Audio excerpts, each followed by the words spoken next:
Okay. Catch up.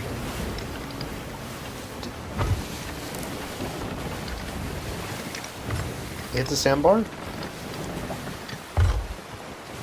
Could possibly come aboard, dude, so be careful. Alright. Oh crap, they're taking off. They took off. Go left, go left! Shit. Shit.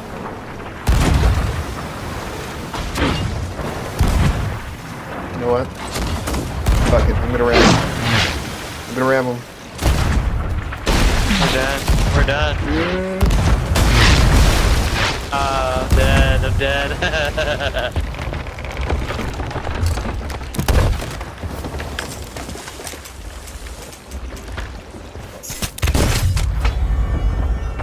Alright, well I took one of them with me.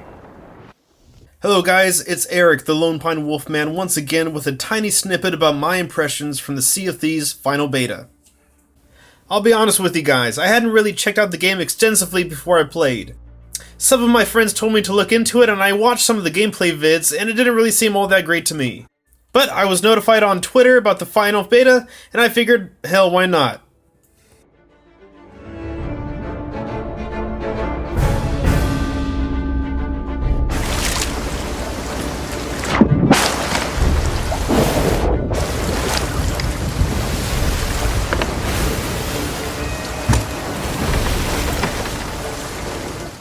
You got to choose a character from the outset, just a preset look, but if you're looking for more customization, just head down below deck on your ship, and you can find some more customizable options to choose from in the trunks.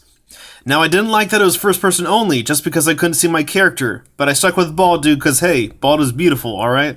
You don't only get to choose how your character looks, you get to choose your ship.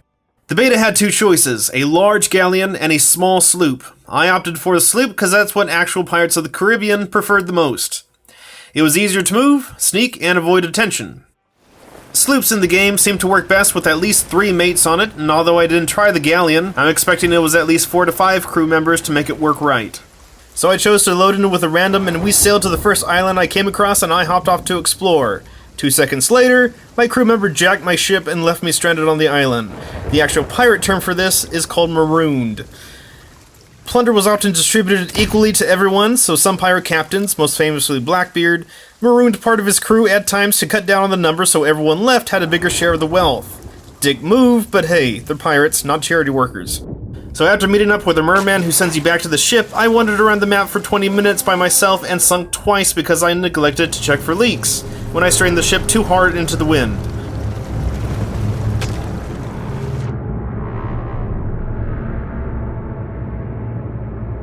Plus a little side note, those random pigs on the islands were brought by Europeans and went hunted when needed. Jerky was made on wooden racks called boucans by the natives. So the Europeans who originally cooked the meat were called buccaneers, or buccaneers, who later became privateers and pirates when the Spanish tried to force them to leave. Eventually, I met up with a dude who was cool and was playing from a computer, so we sailed off as the happy PC and Xbox couple to get a mission for treasure, which we completed. Historical note, pirates bearing treasure is fiction. They would most often go spend it after stealing it. It was late already, so there wasn't too many people on the server. We had to actually sail around for 20 minutes before my new buddy spotted a galleon when he climbed up into the crow's nest. I was out for blood, and since this was the online community, I expected these guys wanted the same thing. Hell, when my crewmate joined me, I have expected him to shoot me in the face and steal my ship. But sea battles are kinda difficult by yourself. Ultimately, we decided to steal their ship or die trying. We had a big swirling cannonade and our ship outmaneuvered them and got in some good hits. When they ran and looked like they hit a rock, we went in for the kill. When I got close, we realized that they weren't sinking and took off. Basically, I fell for a trap. My mate and I decided to ram them, which we did. Unfortunately, my mate got killed by a cannonball, but I managed to jump on their ship and kill one of them before I met Davy Jones. At the end of the day, this game was fun, but only fun if you had a friend or two to play with. Since I only played a little over an hour and only sampled one mission before I got into a fight, I can't comment on what a full server might look like. But the beta did change my mind, or at least got me interested. The graphics and gameplay were great. Teamwork is essential, however. Handling a ship by yourself can be a challenge and a death sentence if you're going to be on a multiplayer platform with other ships with full crews. Paying full price for an online-only game is a red flag, but it's also the way the market is going at the moment. Now, GTA 5 could have arguably released no campaign and just sport the online mode, and people would have bought it. EA bamboozled everyone with the first Battlefront with no campaign whatsoever. So, will Sea of Thieves have a multiplayer so thrilling that it will keep the community playing for the long haul, and especially keep Xbox from drowning? We will have to see. If you like this video, please click the like button, subscribe, and leave your comments in the space below. Sea of Thieves comes out for Windows 10 and Xbox One on March 20th. This is HBTG with the Lone Pine Wolfman, and I'll catch you guys later.